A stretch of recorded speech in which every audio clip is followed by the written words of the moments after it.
about woke sports people here, and wasn't it awesome to see Sam on the telly, his dear friend Rita Panahi? I want to ask you here, right? So the latest one is that Fremantle Dockers, certain fans, including a former Premier, say, we don't like our major sponsor. As I said, I went through their financials today as best as I could have a look at. They're about $1 million and a bit in profit. The sponsorship from Woodside 10 years ago was $1 million. I assume it's a bit more now. So we're talking about the difference between being in front or behind, to use football parlance. But you can see what's happening here, which is that basically this is going to be the new version of the Australia Day debate, where every single athlete's going to say what they do, and then when they get criticised, you know, I'm going to invoke him here, Nicholas Rees will say to you and I, well, don't you believe in free speech, Rita?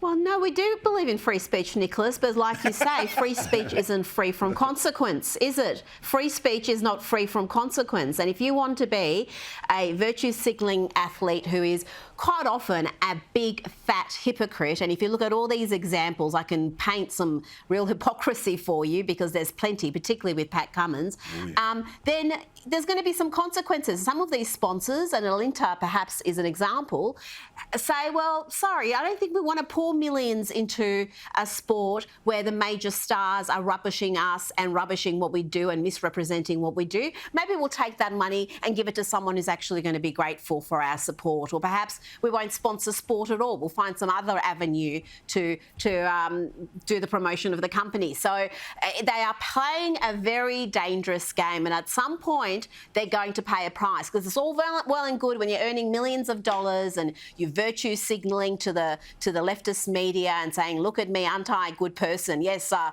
turn a blind eye to where these solar panels I'm promoting were made, you know, Uyghur slave camps, but look at me, I'm against fossil fuels, aren't I a wonderful person?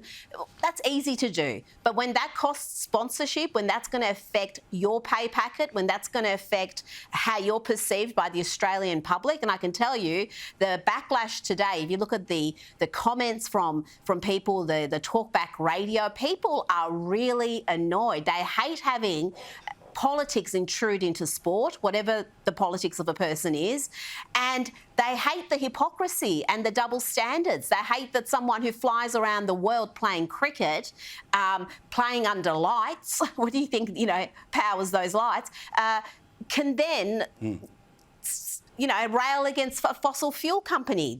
I just find the hypocrisy the most maddening thing, because if you've got your beliefs, go for it, but try to be consistent, for the love of God. Now, because obviously I'm sitting here, every time the cricket's on, it's always on when we are. Don't leave, watch us.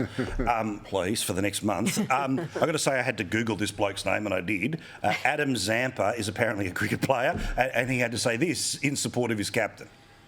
My sustainability and vegan journey began quite a long time ago. It's been a bit of a slow process, to be honest with you. I think I actually went vegetarian probably like 8 or 9 years ago now, but I've had it in my family, so I've had some influences around me, like my dad, my now wife, who went vegetarian at a pretty similar time before. Enough.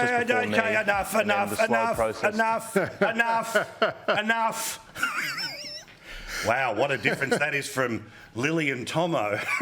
I love the way he says it. I'm happy not watching the cricket, to be honest. I love the way he says, oh yeah, we've got it in our family. It's like, shouldn't you go through a screening process for that? It's a disease. Have you got a history of vegetarianism in your family? Well, in that case, you'd better take this sample. Yeah, here's some iron tablets, here's some, you know. But I think it is, here's some meat. I'm all for free speech, and I think Cricket Australia should be free to decide who it wants to associate with, and Pat Cummins should be free to tell his boss how he feels about things, or what he likes or doesn't like.